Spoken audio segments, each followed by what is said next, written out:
شام کے دربار میں جاگروں کا نام سن کر رو پڑی بنتے علی شام کے دربار میں جاگروں کا نام سن کر رو پڑی بنتے علی شام کے دربار میں شام کے دربار میں شام کے دربار میں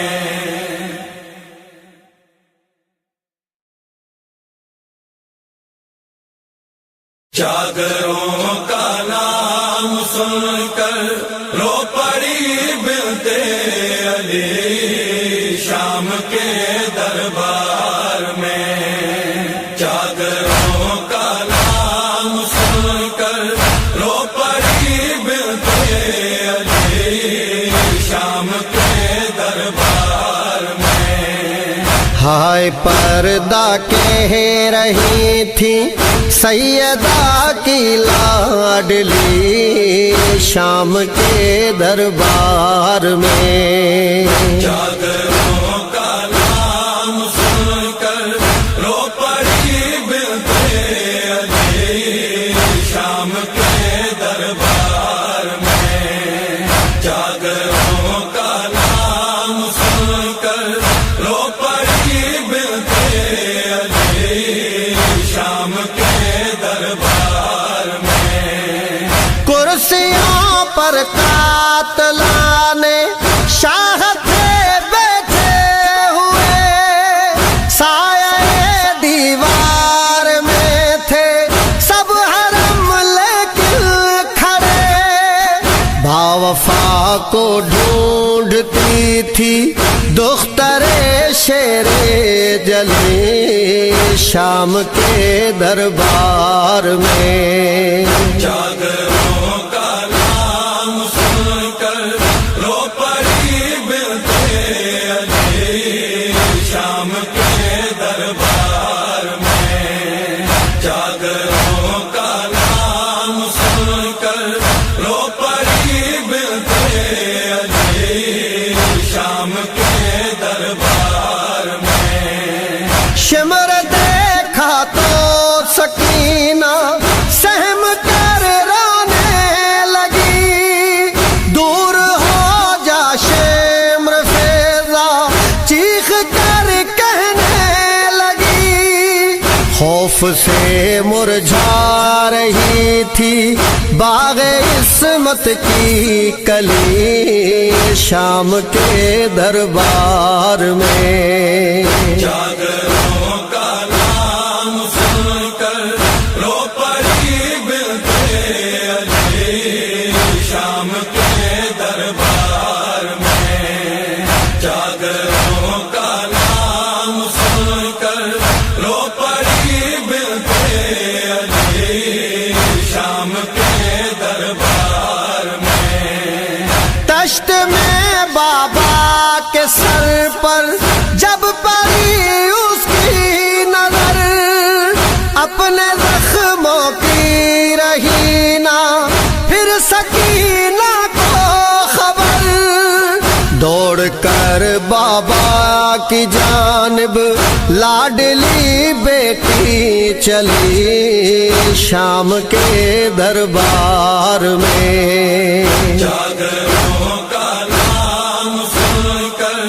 رو پڑی بنتے علی شام کے دربار میں جاگروں کا نام سن کر رو پڑی بنتے علی شام کے دربار میں کون ہے رہنا پکارا جس گھڑی فرعون شام ہائے غربت کہہ کے اٹھا تھا میرا قیدی امام اشک خون کے رو رہا تھا شاہ کا بیٹا علی شام کے دربار میں جاگروں کا نام سن کر رو پڑی بنتے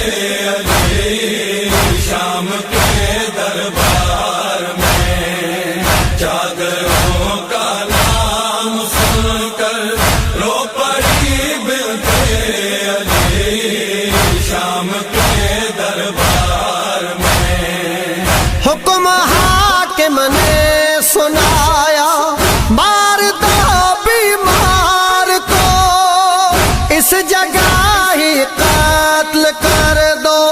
قافلہ سالار کو، گر پڑی عابد کے اوپر ہائے نازوں کی پلی شام کے دربار میں۔ چادروں کا نام سن کر رو پڑی بنتے علی شام کے دربار میں، چادروں کا نام سن کر رو پڑی بنتے علی شام کے دربار میں۔ جب علی اکبر کے سر کو سامنے لایا گیا، ہو گئی بے ہوش ماں سے نہ سنبھل پایا گیا، دختران فاطمہ پڑھنے لگی ناد علی شام کے دربار میں۔ چادروں کا نام سن کر رو پڑی بنتے علی شام کے دربار میں، چادروں کا نام سن کر رو پڑی بنتے علی شام کے دربار میں۔ زینب کبریٰ نے رو کر جس گھڑی خطبہ دیا، ہائے تو پیر عابد کا بدل تھا کانپتا، ہتھ کڑی پر مارتا تھا سر ولی ابن ولی شام کے دربار میں۔ چادروں کا نام سن کر رو پڑی بنتے علی شام کے دربار میں، چادروں کا نام سن کر رو پڑی بنتے علی شام کے دربار میں، شام کے دربار میں، شام کے دربار میں۔